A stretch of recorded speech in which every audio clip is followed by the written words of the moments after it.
Hey everybody, what is going on? Hope you guys are doing fantastic. All right. It is that time for a new RCWR show as we are going to be covering Survivor Series Fallout. I'm going to give you guys just about a 2-minute warning as we're going to officially start the show. Give you guys a 2-minute warning because literally at the time we're coming on live right now, the pay-per-view hasn't even been off for 2 minutes. So I definitely want to give people an opportunity to stretch their feet out real quick. Now, I will say this up front before we officially start the show. I got a poll up on YouTube and on Twitter. YouTube.com/the RCWR show. Click on the communities tab. I'm asking you guys, what did you think about Survivor Series tonight? I also have the same poll up on our Twitter page, Twitter at the RCWR show. If you haven't given me a follow over there on Twitter, definitely feel free to do so. So we're keeping it pretty straightforward as far as your options. Thumbs up or thumbs down. Don't get no easier and more simpler than that. Thumbs up, thumbs down. That is pretty much it. Look, this was a little bit of a long-winded pay-per-view. I would definitely say that. I don't know how you guys personally feel, but for me, it felt definitely...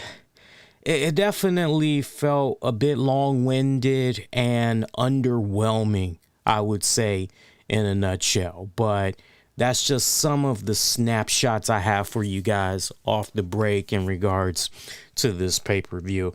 I'll get into the early results as soon as we officially go ahead and start the show here. But I pretty much got my beverage ready to go. I think we'll open up the phone lines too, just to kind of get a gauge on what some of you guys may have thought about the pay-per-view as well. So if you're interested in calling into the show and you want to sound off about the pay-per-view, you definitely will be able to do that. All right. So on that note, I'm going to go on ahead and say, let me do some last minute tagging here. And we will officially start the show. Oh, yeah, but a little bit too long-winded for me of a pay-per-view. They got to tighten this up, quite honestly. They got to tighten it up a little better here. But that's just me. That's just me. All right, let's see here. I'm going to put this right here.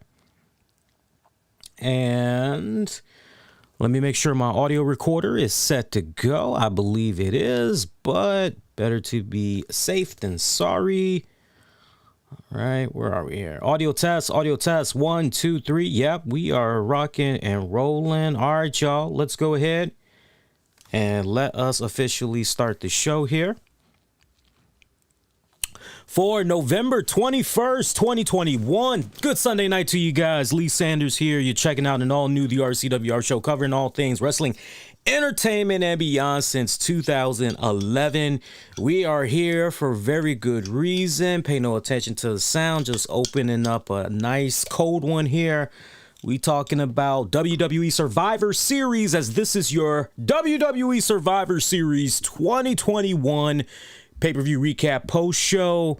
So appreciative of you guys that's tuning in tonight, wherever you are. Special shout out to those of you that maybe are on the road right about now, traveling to your loved ones for the Thanksgiving holiday. As I know, we got the Thanksgiving holiday coming up in just a couple of days. Hopefully you guys have made your rounds. You did your grocery shopping. For those of you that plan on cooking, hopefully you guys are rocking and rolling. You ready to go, but maybe you're dodging all of that and you are just going to be traveling to a loved one's house, get you eat on, see the family and all that. However, is going to be going down for you in the next coming days from the Sanders household to your household. Hope you have a very solid week and hope you're able to enjoy that Thanksgiving holiday unless you have other plans. So this WWE pay-per-view, one of usually my favorite 4 out of the calendar year when we're talking about the cornerstone pay-per-views of WWE, this being Survivor Series, one of my favorite times of the year, honestly. But I gotta tell you, going into this pay-per-view, I felt that the card was a rather predictable card, but also at the same time, I felt that, all the men and women on this card tonight should be able to rise up to the occasion, and they should be able to hit this out of the ballpark. That's also how I felt in regards to this pay-per-view. It felt very underwhelming, I would have to say. Now, I know some people are going to want to do the whole comparison to tonight's Survivor Series pay-per-view with what AEW just did with their respective pay-per-view with Full Gear. I hate doing the comparison. I hate doing that. But if you really wanted me to go there, I got to give the edge more to what AEW had did with their Full Gear. I got to definitely give the edge more to them. For me, this card was definitely, overall, pay-per-view much too long and very underwhelming. Very, very underwhelming. This pay-per-view, mind you, had officially started 7 o'clock if you're going to go ahead and include the kickoff shows, which was about an hour long. So you got 7 p.m., but you didn't really get any in-ring action until probably about somewhere after the 15-minute mark, or a little bit around the 40-minute mark is maybe when you had got some pre-show action before the actual pay-per-view. But if you were in front of your TVs since 7 p.m., I mean, my God, that's 8, 9, 10, 11. All right, you're going through over 4 hours and a half of WWE content tonight. And it was just one of those. Now, look, we're going to be switching it up here on tonight's show. I know for most folks that's going to be trickling in live as we're on the air right now, most folks will have already seen the pay-per-view.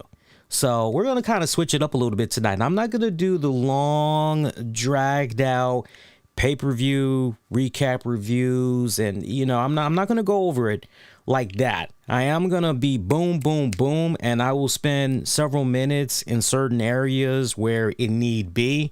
But considering that we all were here watching it and everything together, right? Like, that doesn't make any sense. So this should be one of the shortest pay-per-view recaps when it's all said and done. Yo, before we begin, definitely want to tell you guys kindly, you haven't done so already, make sure you smash that like button. I'll probably say it one more time, but make sure you smash that like button. When you do that, you really help spread the word about our content. It's a free gesture that you're able to do as well. It doesn't cost you a thing.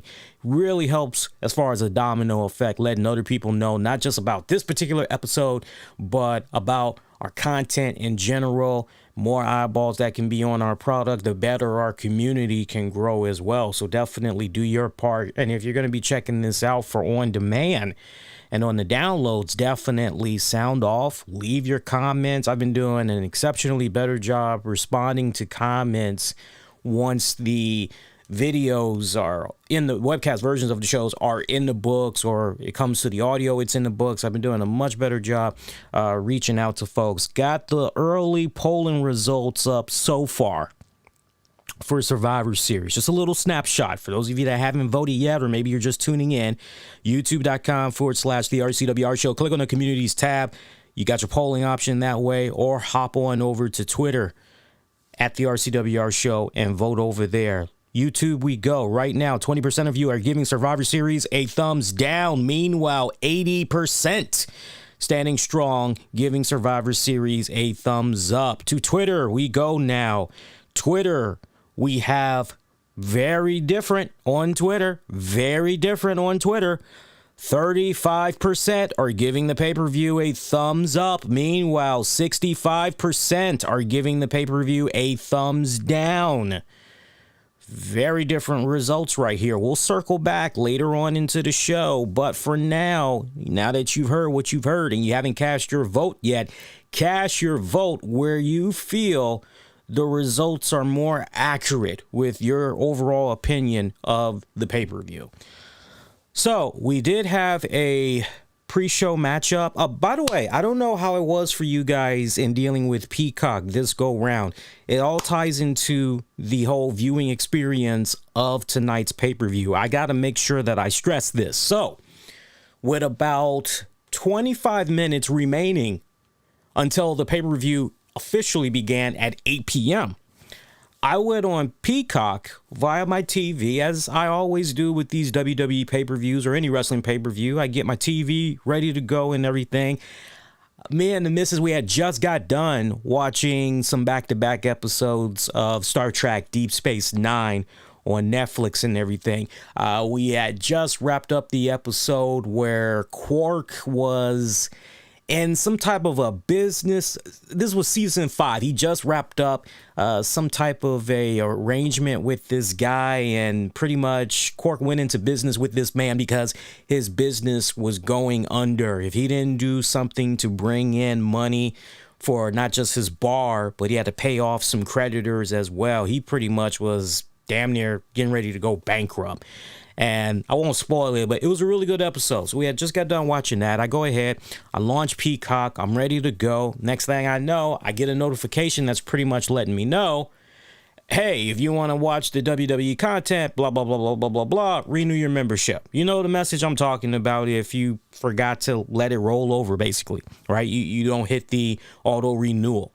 So I go on ahead, I go with the $4.99 thing because all I'm watching is the WWE content. I don't care personally about any pay-per-view, about any commercials that I'm maybe getting during my pay-per-view or when I'm watching something WWE related. I don't care about the ad breaks, honestly. I'm down with that. Sure, $9.99, it removes the ads. I'm good. I'm personally good. So I paid the $5 and change. I still could not access Peacock to watch Survivor Series. I'm going, what the hell is going on?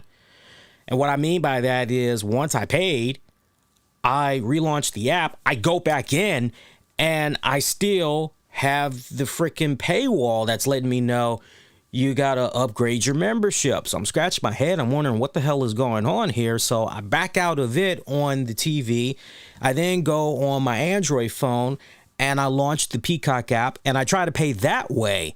And once I've paid, I then close the app. I go back in and the content for me is still not unlocked. So I'm going, what the hell is going on here? So if you're keeping track and you're kind of wondering, so does this mean you essentially paid for Peacock twice tonight?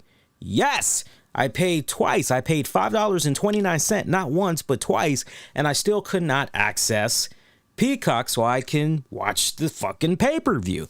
So I ended up finally getting in front of my desktop, and I logged in that way, and it went fine. It went fine.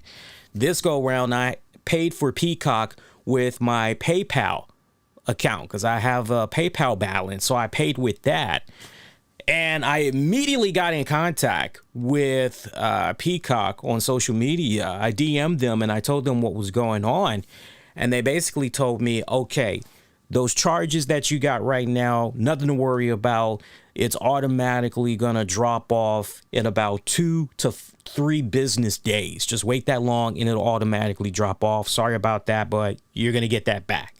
So there is a nice happy story at the end. So if you were in the same boat with me tonight when it came to ordering or renewing your Peacock services and you got charged a couple of times, or maybe you didn't check your bank statements yet, you may want to go on ahead, see how many times you were charged that $5 or that $9.99 just to make sure you know exactly what's going on. Hopefully it doesn't put you in the negative, so I don't have to worry about that problem, luckily.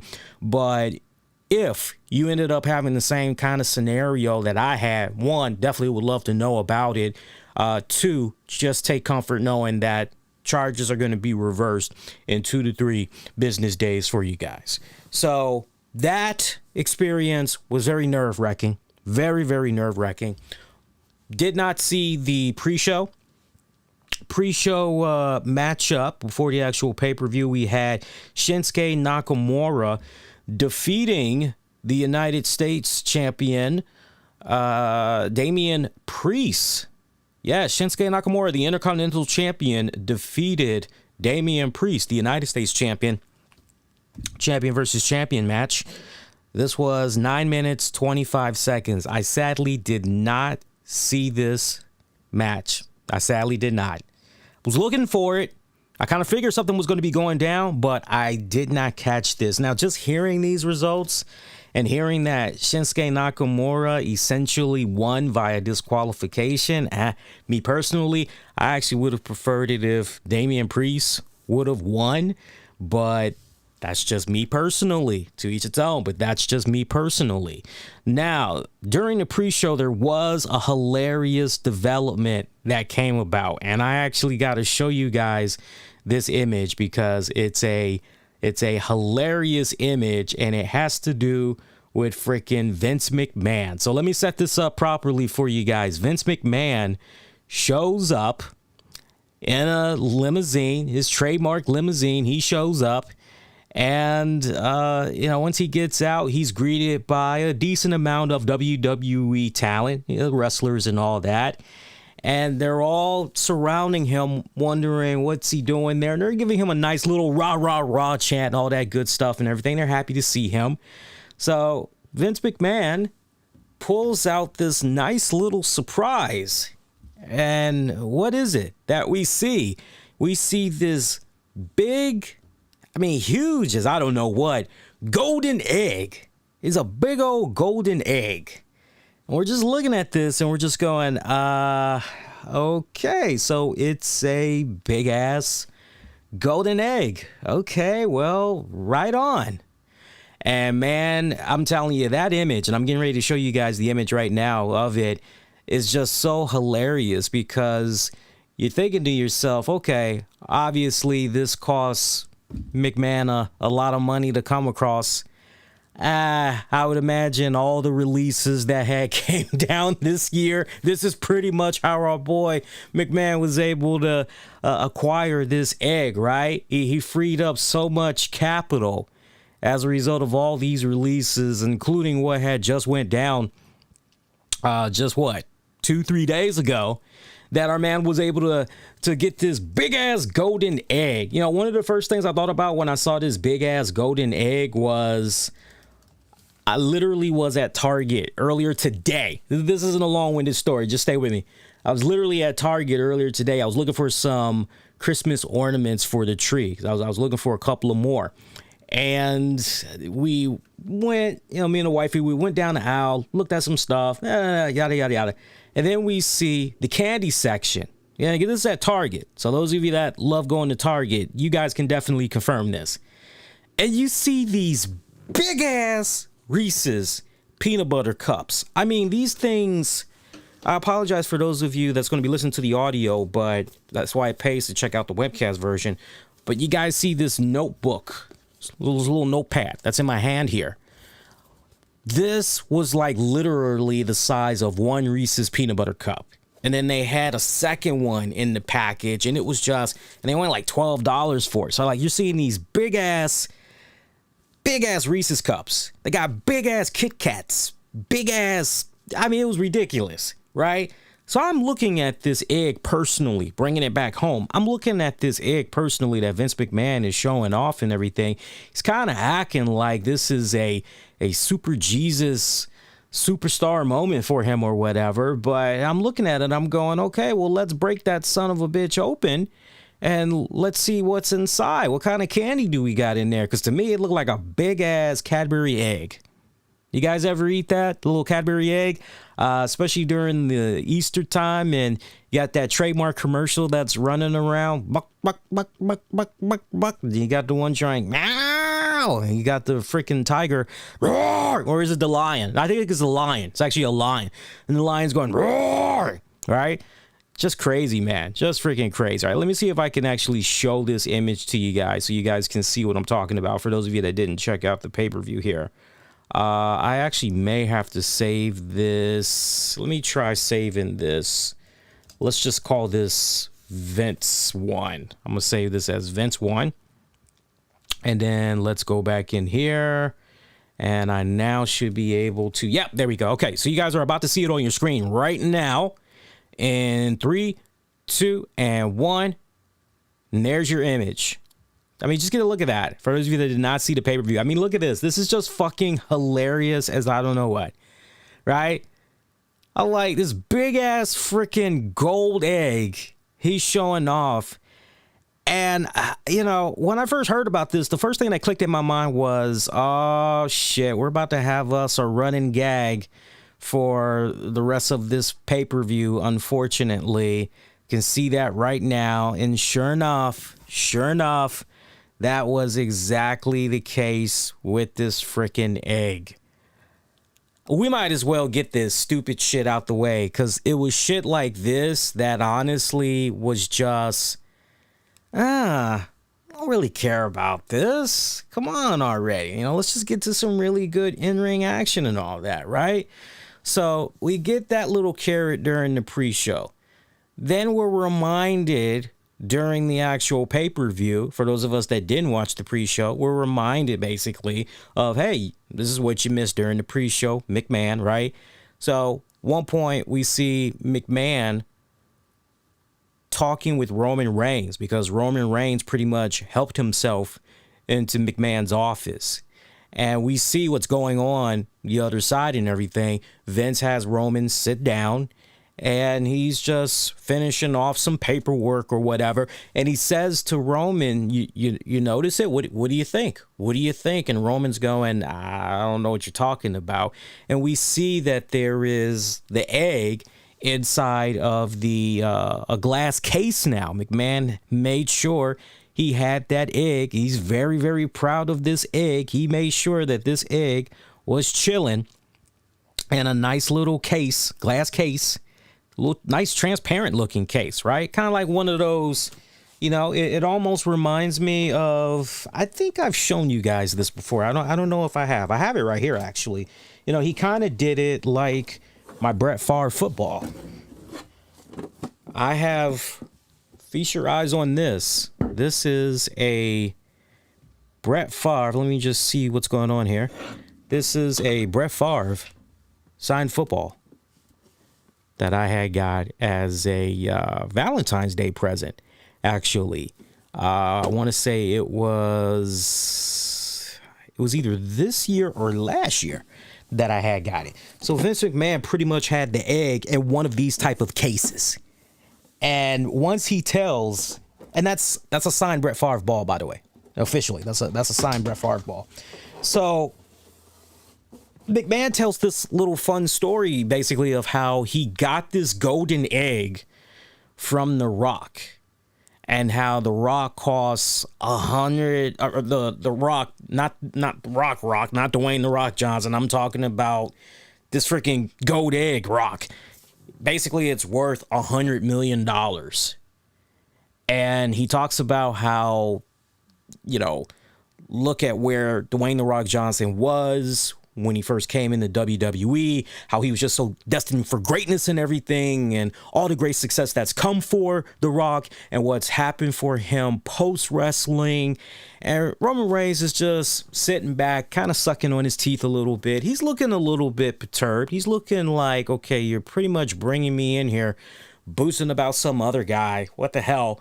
And he pretty much says, okay, so that egg is pretty much about my salary. It's like literally my salary. Okay.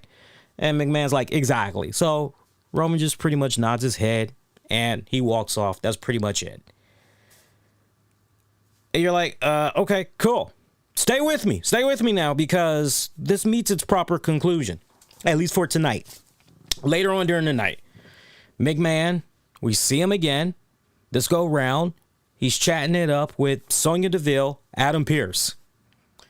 And he's doing something, but when he finally turns around to talk to them, his head glances over at that case. The egg is no longer there. And he's wondering what happened to it. They don't know what the hell he's even talking about, so he tells them what's up. They're not sure what's going on. He feels that a wrestler must have came into his office at some point and stole the bad boy. So apparently, I guess I heard this right. I'll have to rely on you guys. But apparently, there is going to be some type of a trial by fire thing going on Monday Night Raw, and less than 20-something hours, give or take, where members of the Raw and SmackDown roster have pretty much been given a mandate to show up, as Vince McMahon is pretty much going to be going into tongue-lashing mode as he tries to get down to the bottom of who stole this golden egg of his. Yeah, that's pretty much what we got going into, right? It's like, oh boy, right? Oh boy. So we're playing a game of Clue, basically, as far as who stole the egg. Guys, your guess is as good as mine as far as who stole the egg. Me personally, all the stuff I saw planted tonight with Survivor Series, the whole Rock 25, the whole love being shown towards The Rock's new movie, Red Notice, which is on Netflix. Rock in recent interviews saying how he would love to face his cousin Roman Reigns, but not right now, a little bit later on. You just can't help but wonder exactly, okay, are we officially doing this? Are we spinning this story? Are we finally sewing it all together as far as next WrestleMania, Roman Reigns, Dwayne The Rock Johnson, WrestleMania, Texas? Is this where we're going here? Your guess is as good as mine.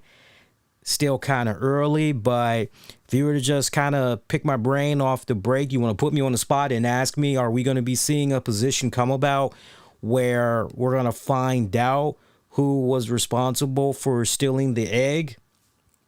I don't think so.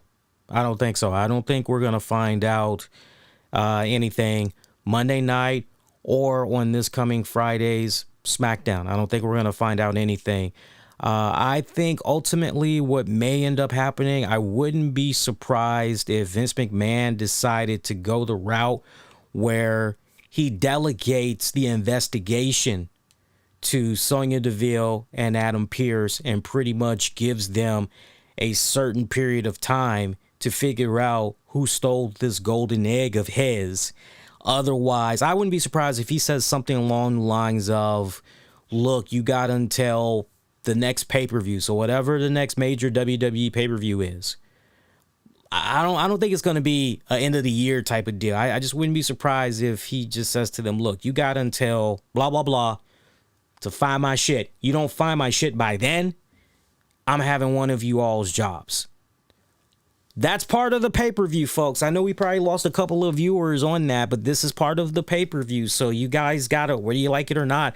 I told you guys, I'm going to spend a couple of minutes in the areas where I think there needs to be great interest of discussion, but then after that, I'm just pretty much blazing right by. So I hope you guys appreciated that for what it was worth. Let's get into some of these matches that came about from the card here. Official card, we had Becky Lynch taking on Charlotte Flair. Becky Lynch picking up the victory via roll-up. I'll get into that a little bit more. 18 minutes of a match. Look, I thought that first off, the appearances of both women tonight, I love their ring attires. Becky Lynch had a Scarlet Witch vibe that was going on. I don't know if that was really her intentions with her choice of attire tonight, but it had a Scarlet Witch vibe to it from Marvel's WandaVision and Avengers and all that. I dug it. I freaking dug it. Meanwhile, Charlotte Flair, she had these nice, pretty little braids. She had 2 strands of hair that was braided up and just went all the way down in front of her face and everything else was just out, flat and straight, really hot comb down, basically. It was pretty badass the way that she hooked it up. Nice little dark mascara. Was pushing a nice black attire and everything. Both women were having some smoking hot banging outfits tonight, as far as I was concerned. Their match was very competitive. It was very combative. I definitely got to say that, because you're following all the stuff that was going on online in regards to the whole the whole Charlotte Flair, Becky Lynch feud, and then you had the Nature Boy Ric Flair essentially putting his 2 cents into it and everything. Let me take a quick swig here. So all of that going on, just working the fans, working them pretty good and everything. So you had a lot of drama, is my whole point.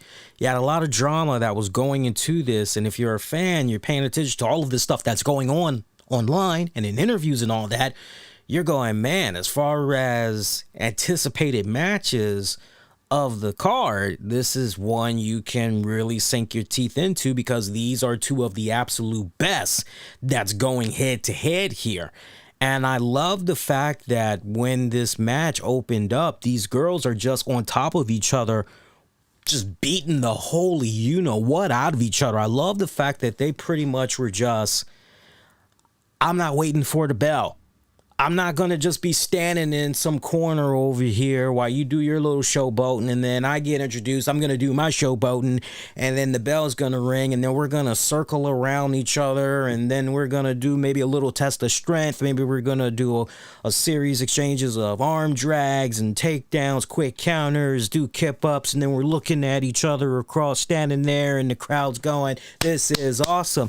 No, they just pretty much just charge right at each other, swinging the fist to each other's faces and all that, just brawling like two chicks at a club, just too much to drink. I love how that tone was set, basically. We got into some wrestling a little bit later on, but how they opened up, I felt, was extremely, extremely important, and they hit it on all the marks. So I definitely got to give them a lot of props for that. But this was a very competitive, high-spirited match between these women. I'm not quite a fan of the finish to this match. Not quite a fan, because you had all of this high testosterone, that's estrogen, whatever you want to call it. You just had this, right? That energy, just that in the air between these two women, and you could just cut it with a knife, right? You could just, even if it's thin air, you could just take a knife and cut it, and you're gonna feel that friction and everything. Everything was just clicking so well between these girls. But as I mentioned, it was an 18-minute match, and the way that this pretty much had ended, we saw Charlotte Flair get a roll-up on Becky Lynch, and the referee's getting ready to count. Charlotte Flair decides, okay, let me just stick my arm out here, see if I can grab onto a little extra rope here, and I can pretty much get the victory that way. Referee pretty much sees this, and he's kind of like, no. And then that same sequence, Becky Lynch counters, she gets the roll up, and it's pretty much 1, 2, 3. Becky Lynch picks up the victory. Now, if you were to ask me straight up, did the right person go over in this respected story? For me personally, and if you remember, I went through Survivor Series predictions, I felt Charlotte Flair was the way to go. I definitely felt Charlotte was the way to go. But I guess in retrospect, Charlotte is fine with a loss because she's Charlotte Flair. So if I were to try to make sense out of what had went down tonight, basically, as far as Charlotte not picking up the win, at least you have this narrative that's running out there where if you're a Charlotte fan, you can pretty much say, well, not for nothing, but look at the steps that Becky Lynch had to take. She couldn't just be the better woman and straight up beat Charlotte Flair cleanly. She had to reduce herself to some type of cheap shenanigans, even if it wasn't by crook. She freaking did it. So, right, she took the easy way out, essentially. It wasn't really a decisive, right? So you can kind of say that there is still that built-in animosity. There is still that hostility that's there. You can still build upon what went down there between Charlotte Flair and Becky Lynch, per se. But seeing that Charlotte Flair had lost this, she's Charlotte Flair. She can get a loss here and there. Her name, it sells. Her in-ring work sells. She'll be all right. Becky Lynch, no, we're still trying to get her established and everything on the Raw brand. look, there's still a decent amount of Becky Lynch fans that's out there, but at the same time, there's also a decent amount of fans that aren't really feeling this new Becky Lynch that's running around right now. They feel that essentially the honeymoon period is over. I'm just telling you something that probably you don't already know, but 18 minutes of a match. Next up was our men's 5-on-5 elimination matchup. Let me pull the respective matches because I need the names of these guys. Team Raw, Seth Rollins, Finn Balor, Kevin Owens, Bobby Lashley, Austin Theory. Taking on Team SmackDown's Drew McIntyre, Jeff Hardy, King Woods, Happy Corbin, and Sheamus. This match went about 30 minutes. I have 30 minutes I had recorded because I actually timed all of these matches. I got it at about 30 minutes. Team Raw winning. Men's Team Raw winning in this one. Let me go over the quick results that had went down here. Again, I took my notes right here. Kevin Owens really kicking things off on a salty tip as well. He pretty much was arguing with his respected team Raw members. Let me start this. I want to be the one to go ahead and start this. Let it be me. I got this. Let me go ahead. Let me do my thing. So they finally went on ahead, caved in after a couple of minutes and went on ahead, gave him the nod to kick things off. Soon as the bell rung, he pretty much rolls out of the ring, walks up gingerly to the stage ramp area. Rest of the Team Raw members are looking on at him, wondering what the hell's going on here. What is he doing? And he pretty much leaves them high and dry. Kevin Owens gets eliminated via countout. This was his choice. He could have easily walked back in the ring. So, number one, I love that. Didn't see that coming. I loved that, considering how Kevin Owens was on this pity party campaign, so to speak, and he's trying to get people to believe in him. Hey, Rey Mysterio, you know me for a long time, and hey, your opinion of me, I really value it. Do you really feel that I would do something so heinous or what's being said about me to a guy like Big E? Like, you trust me, right? Don't you trust me? And we just saw him and R-Truth and Big E and, a decent amount of people that we saw him. And then finally he pretty much said, okay, I'm going to give you guys a reason to hate me. I'm going to go on ahead and be that bad guy, but be careful what you wish for, right? So I love what we got from Kevin Owens, where he's pretty much fitting that narrative, right? So we got some storyline consistency that's going on here, because had Kevin Owens went into this being a team player, it just would have been extremely head scratching on so many levels per se. So at that point, it is now pretty much a disadvantage, as Raw pretty much still has all their members intact. So it's pretty much, SmackDown had their guys intact. So now it's 5-4. Balor ends up eliminating Baron Corbin, or Happy Corbin. That pretty much evens it up 4-4. Weirdest commentary thing of the night, I gotta give it to Pat McAfee. Normally I enjoy the work of Pat McAfee, but this was one of those moments where you're just kind of tilting your head going, my dude, what's going on here? At one point, Bobby Lashley gets tagged in, and Pat McAfee said this, and I quote, "I can't believe Bobby Lashley just got tagged into the match." What the fuck was Pat? Oh my God. I'm going to say it to you one more time if you didn't catch that. He said, "I can't believe Bobby Lashley just got tagged into the match." That's what Pat McAfee said. Well, what the flying blue hell, is Bobby Lashley supposed to be doing? Is he just supposed to stand there the whole time, just flexing his arms and, maybe slapping his butt cheeks like in the good old days there before MVP came along? I know you guys remember that. I know you're trying to block it out, but I know you all remember that. Is he supposed to go back to doing that, or is Lashley just supposed to be standing there at ringside looking on at some of the women in attendance and just waiting patiently for his Black.com audition. I mean, seriously, what the fuck is supposed to be going on here? I just thought that was the oddest thing to come out of the mouth of Pat McAfee, and I'm a huge fan of Pat McAfee. I just felt right there he had a mega brain fart. Why would you not tag Bobby Lashley? You know, if any other color commentator that was with him, and I can't really remember who was with him during that, but a really good spot-on color commentator would have been like, well, Pat, why not tag Bobby Lashley? Look at him. And not to mention, he's a former WWE champion. You want to win this, right? You either go all in or you go home. Why not tag in Bobby Lashley if he's available and he's willing and he wants to get in there?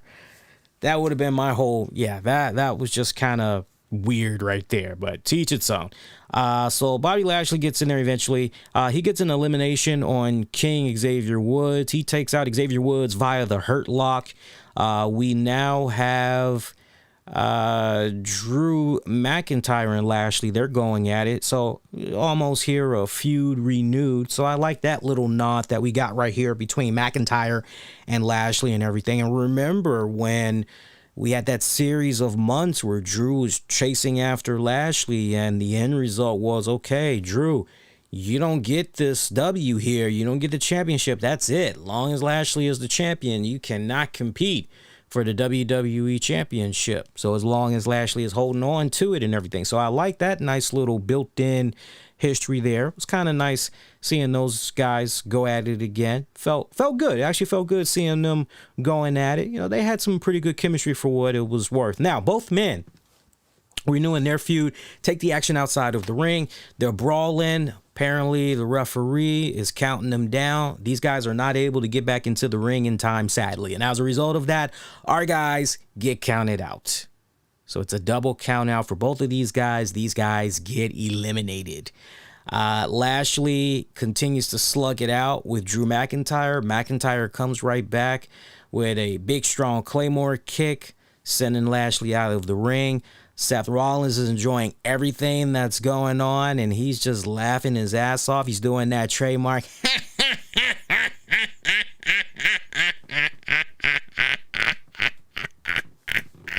Right? Drew just headbutts the hell out of Seth Rollins. I mean, good, nice, strong headbutt to the face. Sends Rollins crashing down to the canvas. Sheamus comes in there, tries to get in a pin. It's only a near fall. Action continues on. At this point, it's pretty much Sheamus, Jeff Hardy, Finn Balor, Austin Theory, Seth Rollins. Sheamus eventually picks up an elimination by delivering a bro kick to Finn Balor, sent him out of elimination. Now we got Theory in there. Theory is coming in pretty hot. Seth Rollins manages to distract Sheamus. Theory gets a roll-up on Sheamus as a result. So at this point, it's now Austin Theory and Seth Rollins taking on Jeff Hardy. Sheamus, once he gets eliminated, he's looking on at Jeff Hardy, feeling a little bit sorry for what went down, asks Jeff if he's okay and everything, and pretty much slugs the hell out of Jeff Hardy. I mean, he slugs him big time, rolls out of the ring. From there, you know, he slugs somebody else too, from what I remember. I can't quite remember. You know what? Maybe he slugged... let me see. I'm trying to think what happened right there. Because Sheamus laid out Jeff Hardy. Jeff Hardy delivers a swanton bomb on Austin Theory eventually to eliminate Theory. And it then ended up being Jeff Hardy, Seth Rollins at the end. But something went down there where Sheamus, there was somebody he slugged. I don't know if he slugged Theory and then Jeff Hardy, but he did slug the hell out of Jeff Hardy. But as I just mentioned to you, final two guys, it ended up being Jeff Hardy and Seth Rollins. Nice little matchup right here. These guys got several minutes to tell a really good bookend story and everything. Seth Rollins went in with the curb stomp, giving the victory to Team Raw. Second year in a row, the men's Raw team have won at Survivor Series. Now, look, I got to tell you, if you were to pick my brain straight up, ask me, okay, did the right team go over here?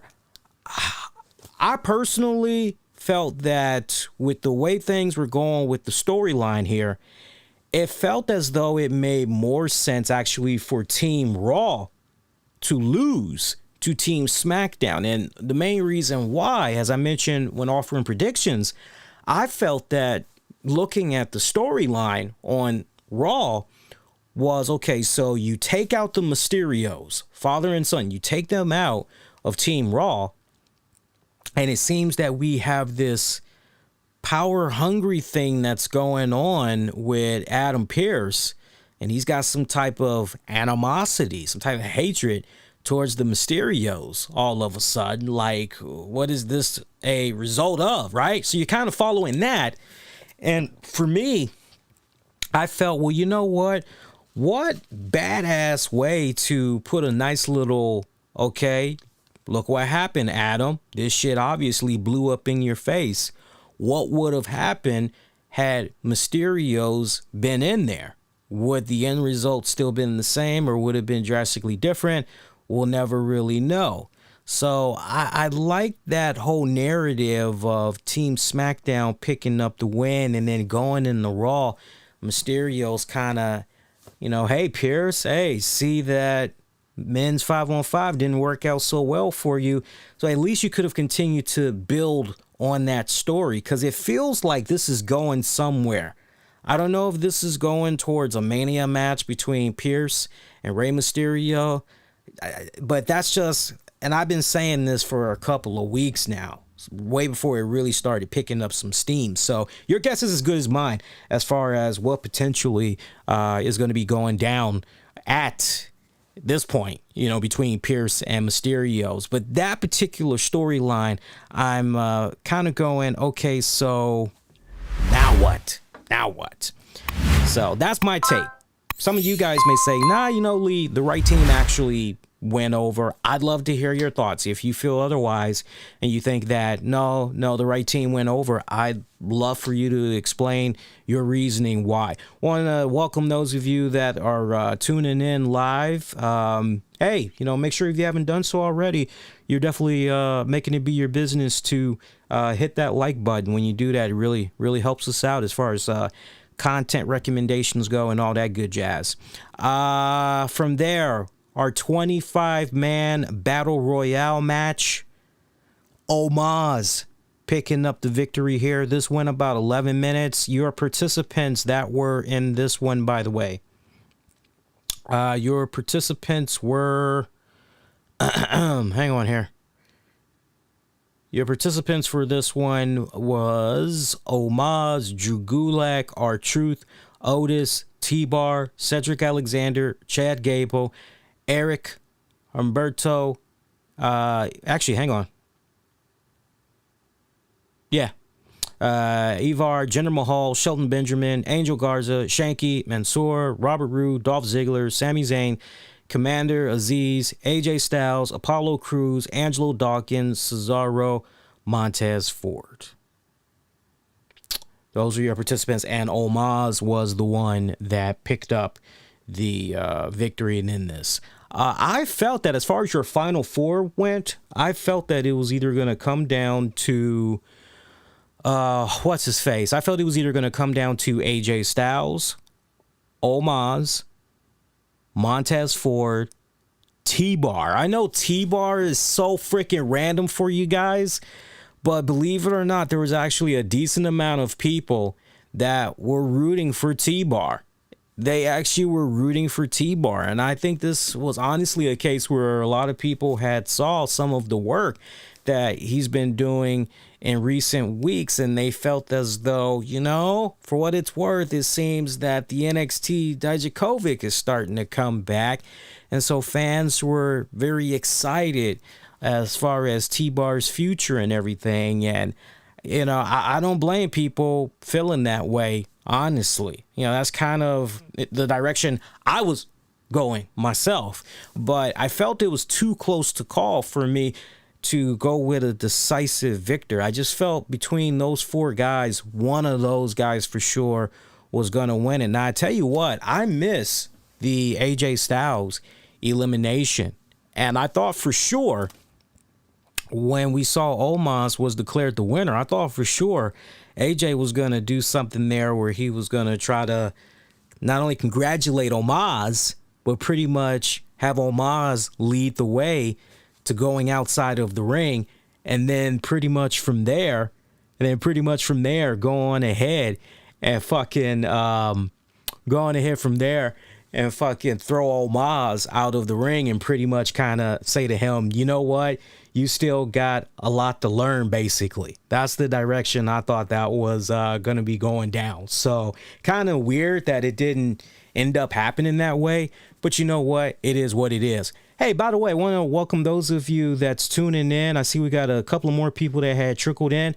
I am able to read what is being said in the chat. I want to just say this. If you guys are looking for the actual Survivor Series pay-per-view, I mean, we pretty much did our best at our end to title the video stream, letting you know you guys are watching a review. So if you're looking for the actual pay-per-view, you might want to go on ahead, depending on where you live. If you live in the USA, pay the $4.99 and get the Peacock that way. Or if you're outside the US, you can get the WWE Network. At this point, it's available in so many countries, with the exception of North America. You can get the WWE Network, and they should have some type of a trial that's going on. I mean, they usually do.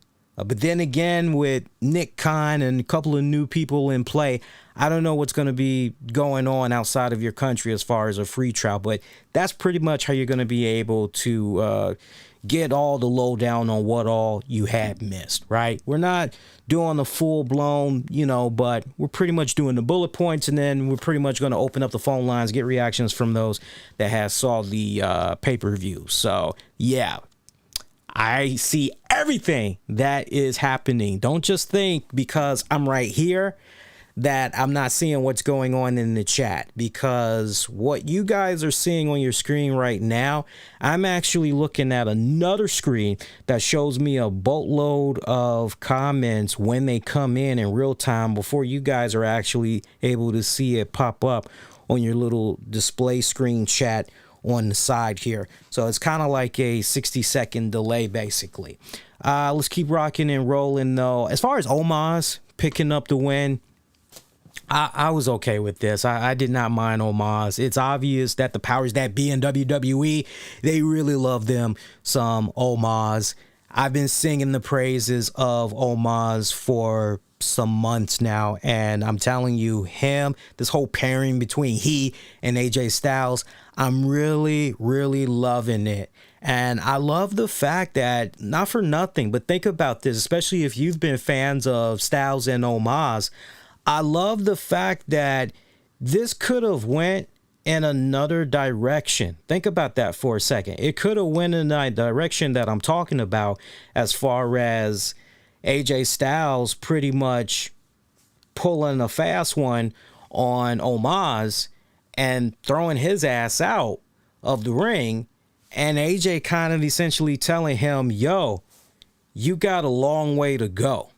You got a freaking long way to go before, right? You're coming along, you're learning stuff, but yeah, you got a long way to go. That's why you're with me. I'm teaching you, right? That's how it is. And to the person in the chat that had asked, hey, who won the Roman Reigns Big E match? Go read the results on your favorite wrestling website. I mean, this is like the quickest pay-per-view recap. We're like practically almost done.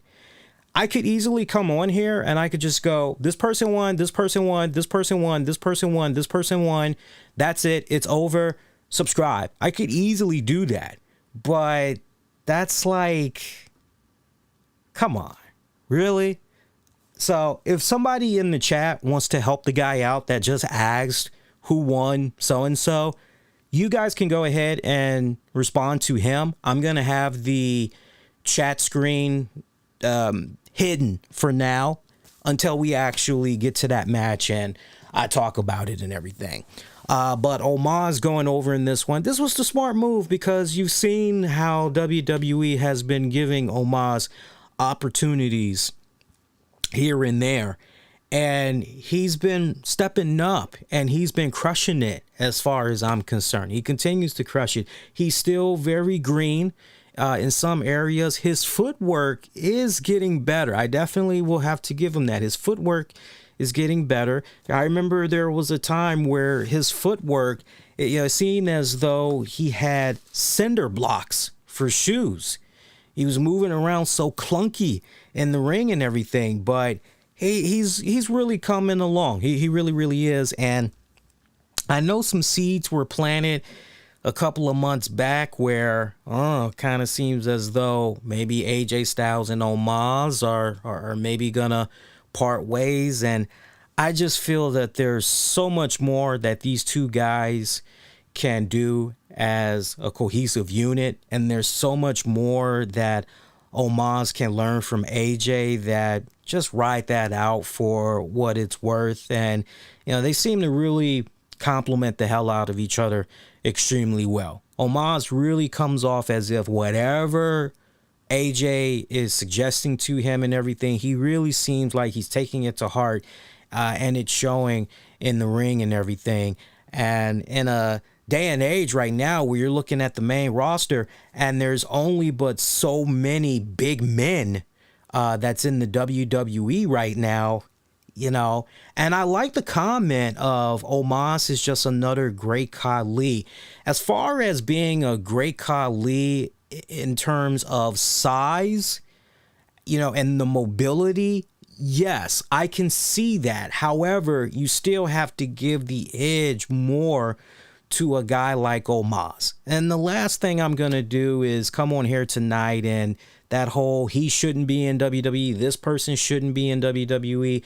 I'm not going to be on here wishing people's demises and we don't do that on this show. Sure, I will tell you that there's definitely some people, I won't lie to you, there's definitely some people in WWE, hell, even some people that's at the Performance Center that honestly probably aren't going to make the cut, that should not make the cut.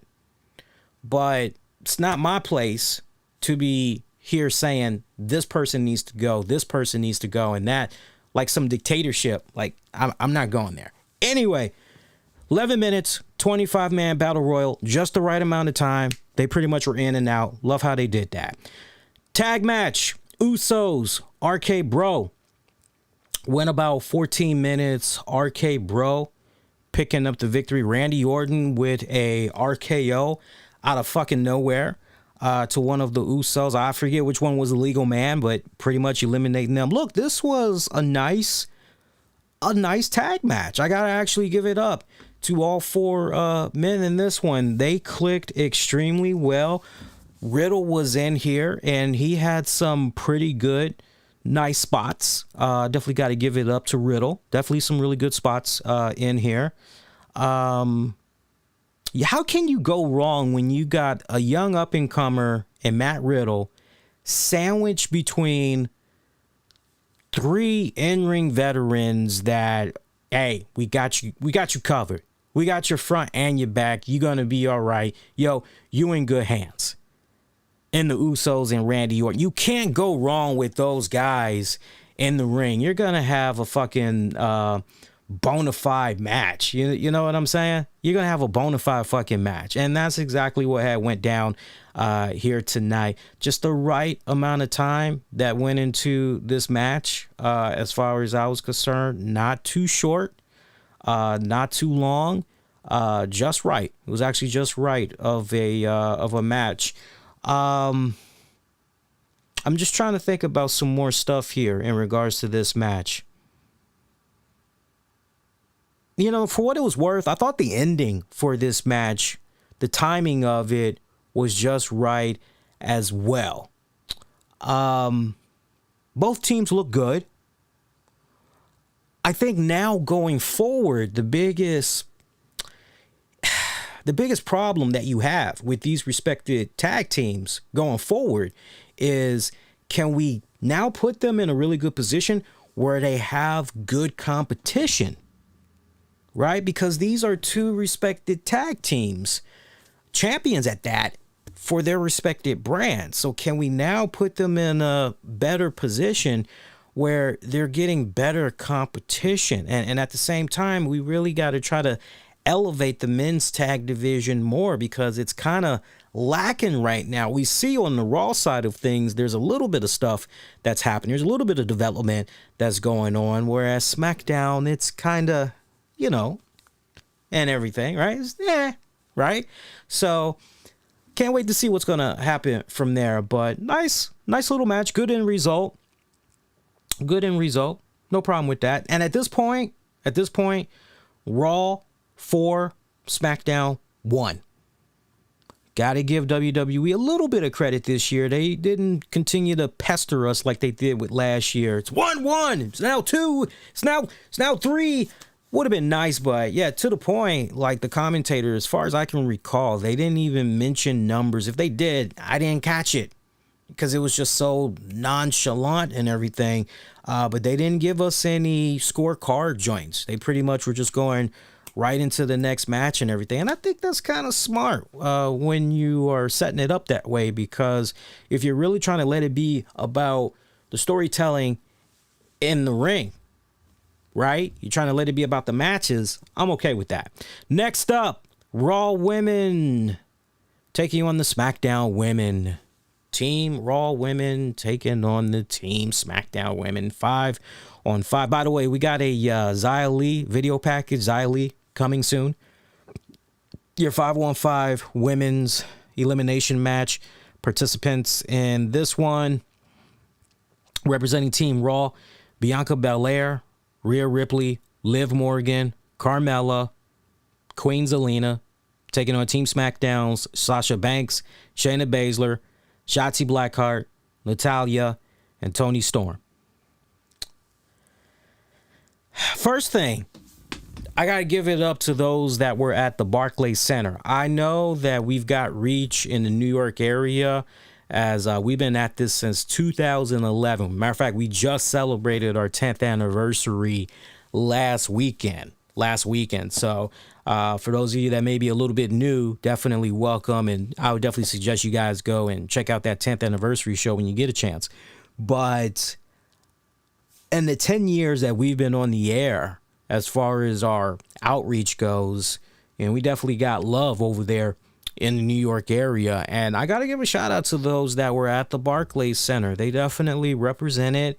They were as vocal as they could possibly be. They pretty much were letting WWE and the rest of the world know what they were liking, what they weren't liking. And none was more evident to me. Now, again, for those of you that were at the Barclays Center, I'm only telling you how it came off on TV. So if I got this wrong, you guys got to let me know, because I know you guys be making your rounds checking out what some of the podcasts are saying. But at this point of the show, it just really felt like the crowd in attendance, their energy was out of it. It felt as though they were just extremely exhausted, long-winded. They ready to go home. They tired, boss. They ready to go to sleep. And I'm paying attention to all the women that's coming out. And you could hear the piped in audio that WWE likes to use from time to time. You know how they are notorious for fucking with the audio and all that. And all the women that were coming out, let me just go over the names again. So when Bianca came out, I'm telling you guys straight up, Bianca barely any reactions. Little something, but almost little to none. Rhea Ripley coming out, like not really any reactions. Liv Morgan, hardly any reactions. Carmella coming out, almost no reactions. Zelina, almost no reactions. Shayna Baszler, little reactions. Shotzi Blackheart, little reactions. Natalya, little reactions. Toni Storm, little reactions. Sasha Banks, reactions. Of all the women, if I had to just go with absolutely two, with my number one being this girl definitely got reactions from the crowd in attendance, Sasha Banks. Second place, not by much, but I will definitely give it up to Bianca Belair, even though it was almost, you can make an argument, it was almost borderline to the rest of the girls. But I just thought that was baby. I just thought that was a telling tale that was going on when we saw all those girls coming out. And welcome to Arnold. Arnold had just became a subscriber. Shout out to Arnold. Do like Arnold. Subscribe. When you subscribe, you get to see your nice little name pop up on the screen there, and you're forever enshrined in RCWR show history and all that. And at this point with Arnold subscribing, by the way, appreciate that, Arnold. Thank you. Welcome. Hope you enjoy the content. With Arnold being a subscriber, that now puts our subscriber count. Oh, wow. We just hit a milestone. Wow. Can we pause a second? We just hit a milestone, and I got you guys to thank for this. I noticed over the weekend, we were actually about 10 away from hitting 11,900 subs. And now we have surpassed that. We are now at 11,902 subs. Again, we were like 10 away from 11,900, and as it stands right now tonight, we are at 11,902 subs. So to everybody that has subscribed, I appreciate you. I know not everybody wants to have their handles displayed. Some people actually have it hidden. So for those of you that did subscribe and you made sure that your notification was off as far as letting people know what you subscribe to, let me, so I can display it. I got you. I appreciate you. I may not know your name. Hopefully you pop up in the chat from time to time, and you say a little something from time to time. Anthony in the chat, fans was mad that Rock wasn't there. Why play his videos with no appearance? Well, first of all, let me say this, because we're definitely going to open up the phone lines in just a hot minute. Because at this point, FYI for you guys, at this point, we've got the women's match and then the main event match, and then we're pretty much done. So I'm hoping that by the hour, 15-minute mark, so like in about 6 minutes, I'm hoping that once we're done, we can pretty much open up the phone lines and get you all's thoughts about the pay-per-view and everything, where I can just kick back, let you guys talk, pick your brains on what you liked or disliked about the pay-per-view. But to Anthony's comment in the chat here, and smash the likes, man. Smash the likes. Come on, represent. Smash the likes. Smash the likes. Anthony in the chat, fans was mad that Rock wasn't there. Why play his videos without no appearance? Well, look, to each its own. But I am a columnist and reporter for 401mania.com. And let me tell you something, going into Survivor Series, shout out to Dabota. Is that how you pronounce your name? Dabota? Dabota just subscribed. You know, baby, you got it. You got the right one, baby. Shout out to you. Welcome. Look, I mentioned what I just mentioned, working with those guys for a reason. It's like we all are like a tight-knit family, and then there's some of it it's like, okay, what are you hearing? Well, I'm hearing this. What are you hearing? Well, I'm kind of hearing this. And from my people that I, socialize with and I'm chatting with on the low and shit, trying to get information and all that, I didn't hear anything about Rock showing up at Survivor Series. I didn't hear anything about a John Cena showing up tonight. I didn't hear anything about, we already went through Cena. We already went through Rock. I didn't hear anything about Undertaker. The only name that kept popping up as far as like, okay, maybe something might happen here, but it was still only speculation. So you had to take it with a grain of salt. The only name I kept hearing that, okay, this person could possibly pop up at the pay-per-view was Brock Lesnar. That was the only name I kept hearing about. So fans that legitimately, and Anthony's making a good point. I'm not saying Anthony, I truly believe Anthony's good people. I truly believe Anthony, he's hearing it through the grapevine. what he was seeing probably in forums and online, people legitimately being freaking pissed at the fact that Brock Lesnar or The Rock was not there. I'm like this. And like, come on, how you gonna be mad at The Rock not being there at the damn pay-per-view? How you gonna be mad? I mean, seriously. He is saying hang on, it's not pronounced E, it's an A in both times. So I see D-O-B-A. I tell you what, Do. You're now known as Do. I give certain people who subscribe to my channel nicknames. You're now Do, like Mountain Dew. You're now the Do Man. Take it or leave it. You're now the Do Man. That's how I'm going to do. You're the Do Man. But no, Anthony, if fans were mad that The Rock wasn't there, oh well. Oh well. Oh well. Y'all got Royal Rumble and WrestleMania. Maybe something will happen right around there. At this point, I'm trusting the word of The Rock a little bit more than the fans that were a little bit butthurt that The Rock wasn't there. When The Rock is saying he's not doing anything in the immediate future, here's the thing, and here's the sign of a really good interviewer. The sign of a really good interviewer is when you get a position where you're able to interview The Rock, and The Rock says something along the lines of, yeah, I don't see myself doing anything with WWE anytime soon. Your immediate follow-up question should be, okay, so with the recent projects that you've got going on right now, some of the stuff that you're attached to, media appearances and everything, are you going to be doing anything this calendar year for the WWE? And then once you're pretty much able to get then from there, okay, so is it possible we could be seeing you in 2022? I've yet to see anybody interview The Rock like that, to really just to throw him off a little bit and pretty much, I think we got something here, right? I'm not tripping over that. I can see how some fans were kind of taking it because they kept getting the red notice plugs. They kept getting the freaking Rock 25 plug and everything. And so that kind of led them to the impression. I get it. Trust me, guys, I get it. But, it is what it is. Let's keep rocking and rolling. Women's elimination tag match here. So these were your eliminations here. Toni Storm off to a pretty good start. She got an elimination on Carmella. Toni then gets an elimination on Zelina.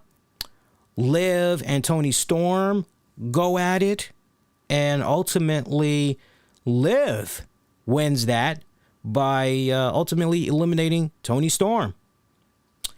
Banks and Shotzi, they decide they're going to team up and do a nice little beatdown on Liv Morgan. They end up doing frog splashes from the top rope to pretty much take out Liv Morgan.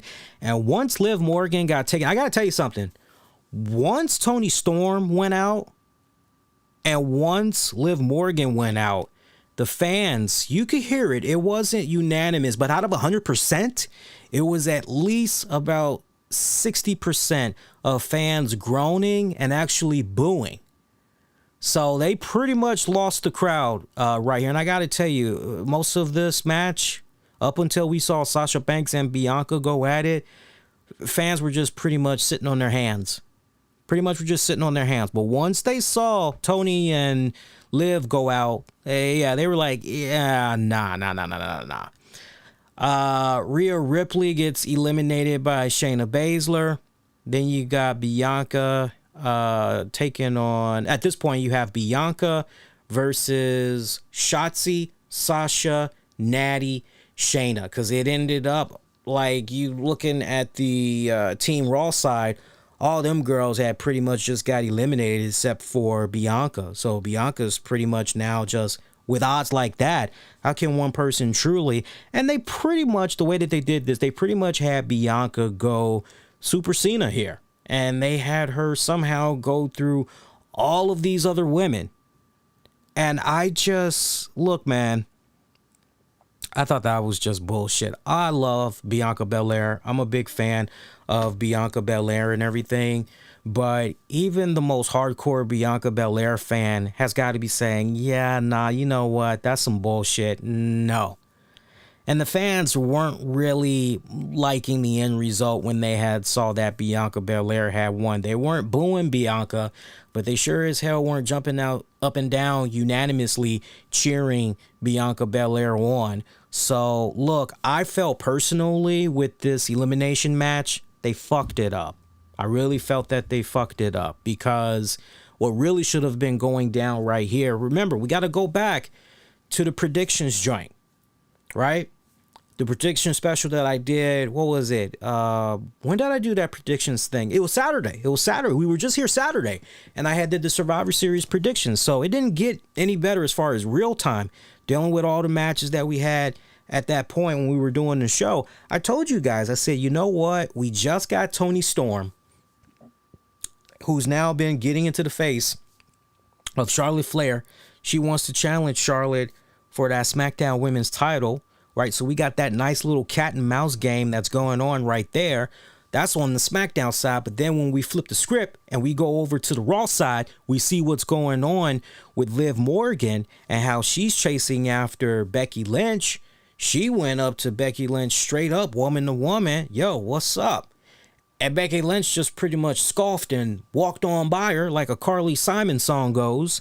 Right? So you've got these two up-and-comers that are trying to get themselves in a position where they can get some really good bragging rights. So I loved, to follow up on what I said Saturday night, I love that nice dilemma that WWE had on their hands with the booking. It's like, okay, we got these two up-and-comers. All right, so what's this going to come down to? And remember, those of you that checked out the Saturday night show, I said I like the idea of maybe it coming down to the end of Toni Storm taking on Liv Morgan, and it's like the fans have organically been coming over in favor of Liv Morgan, you know, and I felt Liv was probably the way to go. You would have won either way, even if you decided you wanted to go with Toni Storm. Okay, you're trying to establish, okay, that's fine, we get it. Or if you want to just go with Liv Morgan, okay, that's fine too. For me personally, teach its own. But for me personally, Bianca did not need this win. Bianca did not need this win. I think what honestly should have gone down. Now, look, I like the way Sasha Banks ended up being eliminated, but that was just kind of stupid in itself right there. You got Sasha Banks that's essentially saying to her team, come on, we need to do this. We need to do this together. We got this. Let's go do this and everything. And all of a sudden, the girls are pretty much on Team SmackDown turning against her right down to the point they deny Sasha Banks to get back in the ring. So Sasha gets counted out. And that was just so freaking right. And Sasha Banks is so mad. Just for those of you that watched the pay-per-view, Sasha Banks is so mad at what went down. She's standing there fuming while these girls are just huddled up and they're all right, trying to get a game plan together. I'm surprised Sasha Banks didn't just come up from behind and just go wha-bam, wha-bam, wha-bam to all three of them and be like, I'm the boss, bitch, and roll out. That just does not make any sense to me. Stephen Harris in the chat, I love you. We talking strictly Survivor Series. I will save that for Monday's show. But yeah, I mean, they pretty much had Bianca go in the super senior mode. I didn't like that whatsoever. I did not like that whatsoever. That went about 25 minutes, by the way. This was a perfect opportunity. Convince me otherwise. This was a perfect opportunity to really try to help further establish Liv Morgan or Toni Storm. And the way that this was laid out was just utter fucking stupid. Honestly, you should have just went on ahead at one point, had Bianca Belair and Sasha Banks go at it, and maybe you could have had them maybe get a double count out on each other, right? Because we all remember the feud that they had not that long ago. Fans would have freaking understood it. even if you, like, I mean, look, you could have done that. Don't hit me with that. Nah, well, we've already done one double count out. We did the double count out in the men's. No, go on ahead, pull the trigger, do a freaking double count out, or you could have done a freaking disqualification. You could have easily done a disqualification. You could have had Sasha Banks use a steel chair or something. She's so hot-headed. We've seen her be so hot-headed in the past, so emotional in the past. It would have made a lot of sense. You could have easily done it just like that. Just weird. Just really weird. They really messed up right here as far as I was concerned. They really messed up. All right, from here, right before our main event match, we get the news from Paul Heyman as he's chatting it up with Kayla Braxton. Kayla Braxton was trying to ask him a question, and Paul Heyman's like, no, I don't know what's going on with that egg, but I heard what happened. I bet you it was somebody here in New York. You know, we are here in Brooklyn, and after all, we got some thieves out here. You know, we got some thugs out here. I just couldn't help but bust up laughing, and I don't know if you guys were thinking exactly what I was thinking, but shout out to JTG, Jay the God, because all I was thinking about when Paul Heyman was just doing his whole New York stuff, I was just going, Brooklyn, Brooklyn. I was just thinking about Crime Time off the break and everything. Like, yo, maybe they the ones that stole the egg, right? But Kayla wanted to ask Paul Heyman a question as far as getting his thoughts on Adam, I don't think it was Adam Pearce. The news about Brock Lesnar's suspension finally coming up, that basically is about to be lifted. Like, pretty much going into Monday on, it's being lifted. And, Paul Heyman, he tried to come off as if he really wasn't rattled by it and everything.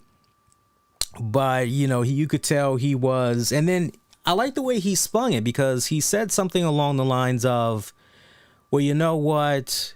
Adam Pearce is, I'm paraphrasing, Adam Pearce is in a little bit of a interesting position here, isn't he? Right? How is he going to exactly respond to Brock being back in effect and everything? Right? So that's pretty much what had went down there. I see a comment that's kind of related to the women's elimination match. Let me get to that right before we go into the main event match, and then I want to open up these phone lines here. We're doing pretty good. We're at about an hour 22.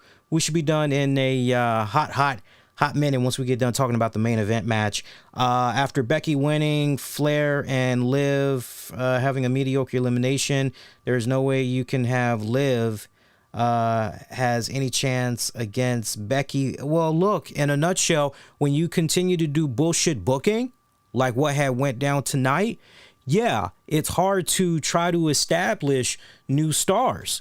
Nobody is saying, understand something, people. Nobody is saying that girls like Toni Storm and Liv Morgan, hell, if you even want to put a Zelina Vega in there, nobody is saying that these girls need to be going in and the first time out of the gate that they're facing a Becky Lynch or a Charlotte Flair, boom, they got to be a women's champion. Nobody is saying that.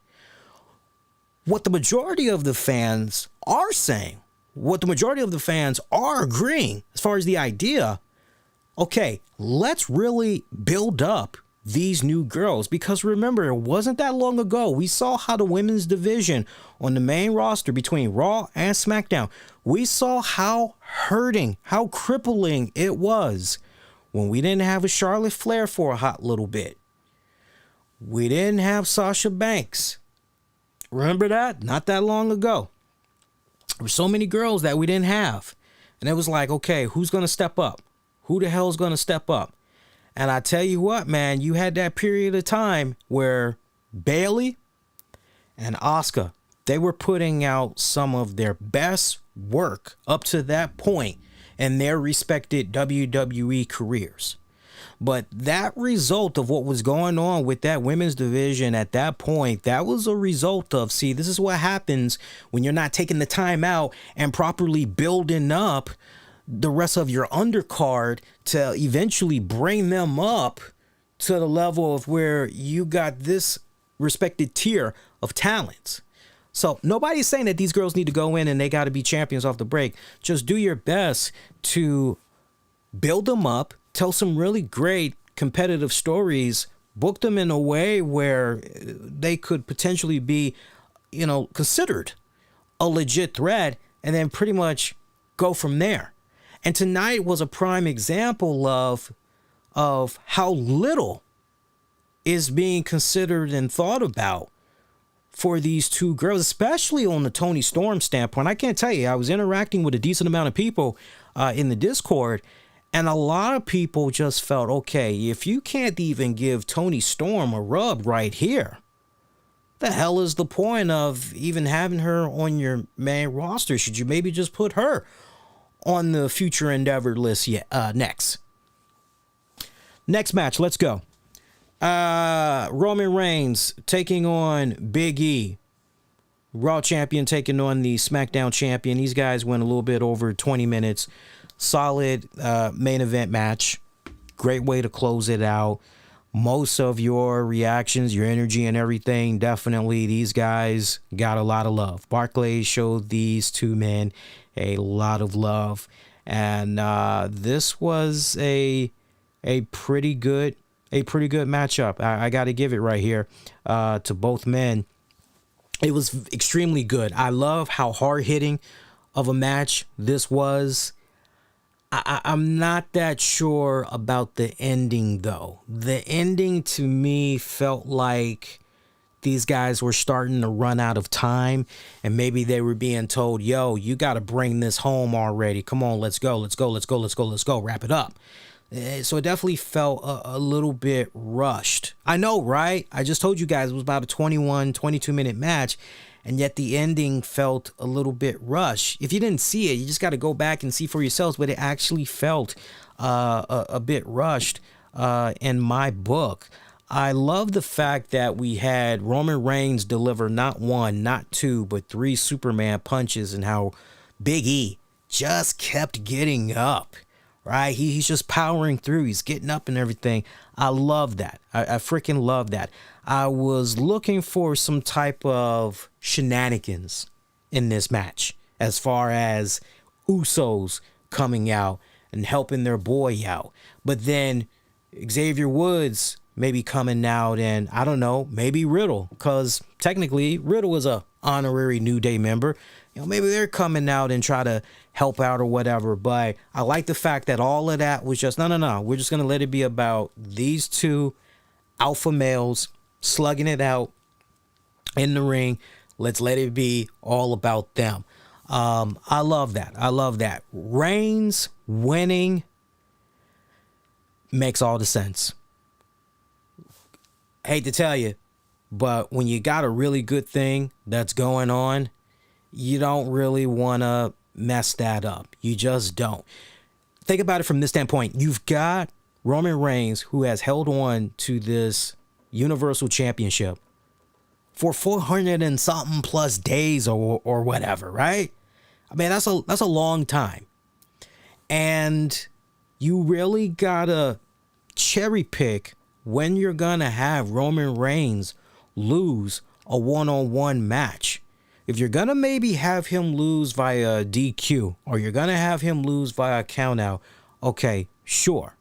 But when you've got something of this magnitude at one of WWE's cornerstone pay-per-views, and you've already got the narrative out there of Roman Reigns, Brock Lesnar, and what we saw just a couple of months ago was just act one of probably three.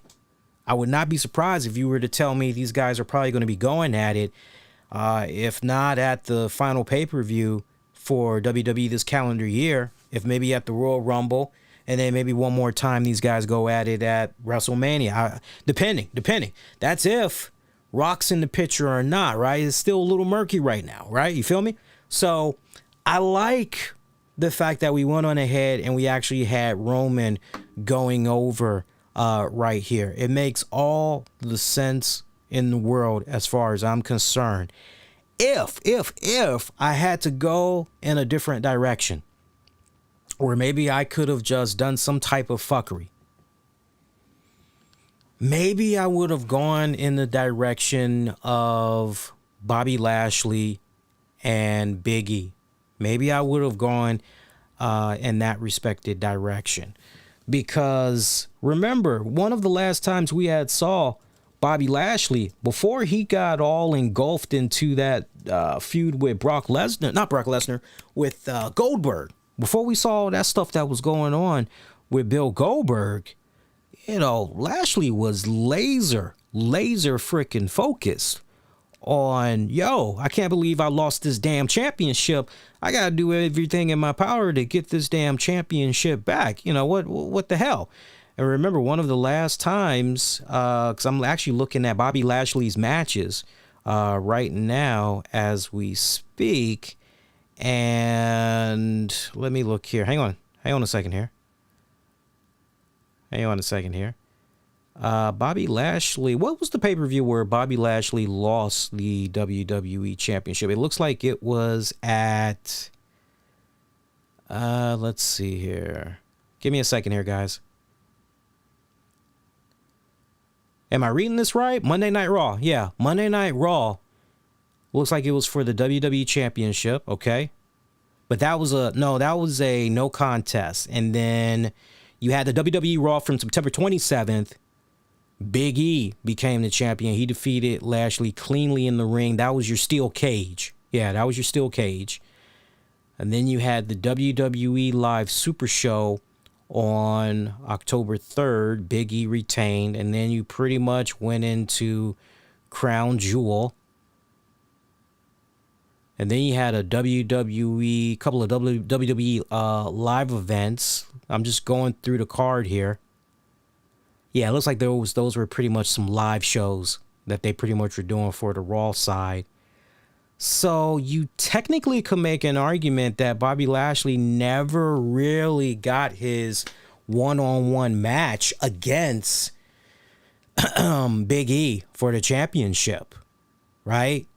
No ifs, ands, or buts, no shenanigans, just one definitive, and this is pretty much it by my account. Unless I'm missing something, you guys let me know. He never did really have that one definitive, okay, this is it, because immediately he pretty much went into the whole Bill Goldberg stuff. But that's if you wanted to maybe put a screw to this match, because I know some people are going to be looking at this match and they're going to be rubbed the wrong way and say, yeah, I don't really think Roman Reigns should have beaten Big E cleanly in the ring like that. That kind of, I'm okay with it. I'm actually okay with it, believe it or not. I think Big E is going to bounce back big time off of this, and he'll be all right. I mean, it's going to be an afterthought, honestly. I don't look at this as a sense of burial for Big E, nothing along those lines whatsoever. I don't look at that at all. So, matter of fact, I'm pretty confident saying to you guys here tonight, I got Big E going into WrestleMania of next year and retaining his WWE Championship. So, I'm damn confident. If I were to bet money, I'm betting money, right? Very rare I bet money, but if I were to bet money on something, that's definitely the direction I'm going. But that was WWE Survivor Series in a nutshell. Like I said, pretty underwhelming of a pay-per-view. Really, out of the 7 matches, including the pre-show, I can't really rate that pre-show match because I did not see it. I would have to rely on you guys. So just looking at the actual matches for the pay-per-view, I mean, for me, the matches that really stood out that I really enjoyed Becky Lynch, Charlotte Flair. For what it was worth, I enjoyed RKO taking on the Usos. I actually enjoyed that. And I enjoyed Roman Reigns, Big E. So 3 out of what, 6 matches basically? Was that 3? No, 3 out of, because I just told you guys I didn't see the pre-show. So now we're just talking about 6 matches then. So out of the 6 matches, I only liked 3 matches. So half and half, yeah. That's where I'm at. I would probably give this pay-per-view scale of 1 to 10, 1 being shit, 10 being awesome sauce. I probably will most likely give this pay-per-view I can't go any higher, I can't go any lower. I'm giving it a 6 out of 10. I think that's more than fair. A 6 out of 10. Decent, but overall not a really out of the ballpark, superb, phenomenal, amazing of a show. The whole battle of the brand, the ultimate supremacy, that was very absent during this show. Wasn't even really mentioned throughout this pay-per-view, honestly.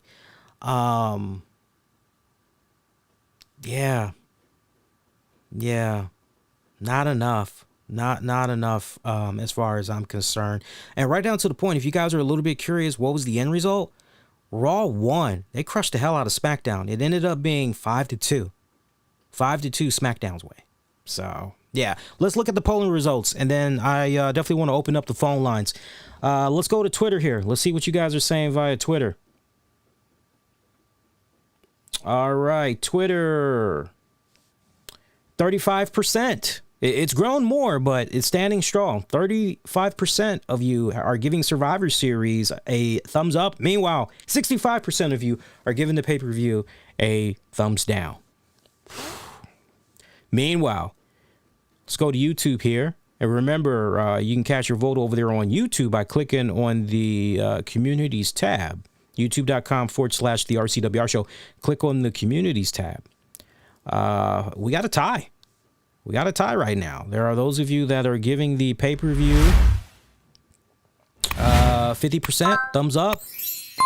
50% of you are doing the thumbs down. So at this point, go with the poll that you feel best represents where you are. As far as the majority, go with the poll you feel best represents where your head is at on this pay-per-view. So let's go ahead and let's open up the phone lines. Those of you that want to call into the show, you want to sound off about the pay-per-view, you'll be able to do so right now. This is my part where I want to kick back. Now, look, let me say this before I open up the phone lines. It's phone line related.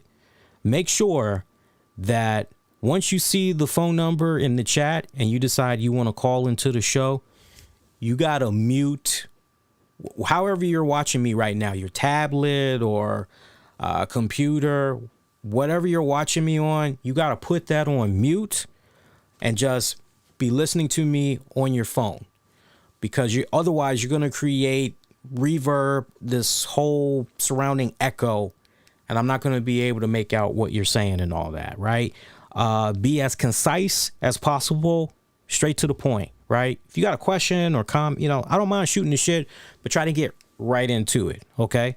That way we can try to give other people an opportunity to call in that's interested. All right. You got to bear with me here because I'm still trying to remember the phone number here. I am looking it up now. There we go.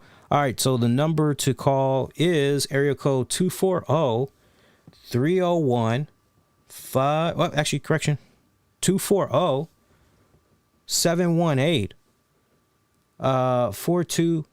Let me give that number to you guys one more time. 240-301. I'm sorry, I keep looking at the wrong thing. 240-718-4251. I'm actually post that in the chat for you guys. And let me go here. I'll post that in the chat here. Yeah, you guys got to bear with me because we did have another number, but we lost that number because we weren't active. Show call in number. There you go. And let me turn the do not disturb off so you guys can call in. All right, good. All right, we're set up. So anybody that wants to call in, you can go ahead and call in. Like I said, just be concise, get right to the point, try to be in and out, giving your thoughts about the pay-per-view. That way we can try to take other callers that, may want to try to call in. Those of you that might be shy, you don't want to call in, that's fine. You can post in the chat what you thought about the pay-per-view. And actually, let me go back and let me see if I missed any comments from folks about the pay-per-view for tonight. Let's see what we got here. Noah, good show, just too damn long. Totally in agreement, man. I am totally in agreement with you. Hang on here. There we go. Totally in agreement. Stephen Lee, Bianca Belair carried the Raw brand on her back. I'm happy. I'm glad you're happy because I know you are you're a big Bianca Belair fan. So, I mean, look, if you're a Bianca Belair fan, you're definitely happy that she had that nice little moment right there.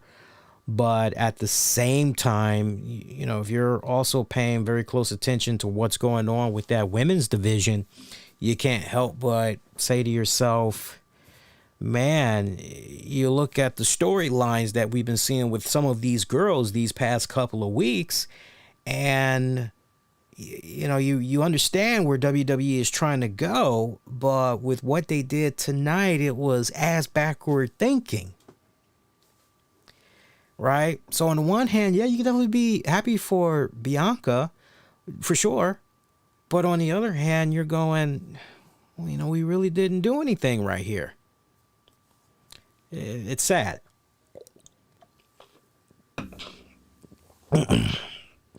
It's sad. Let's see what we got here. Let's see here. We already went through that one. I'm just still going through the comments in the chat here. That's all.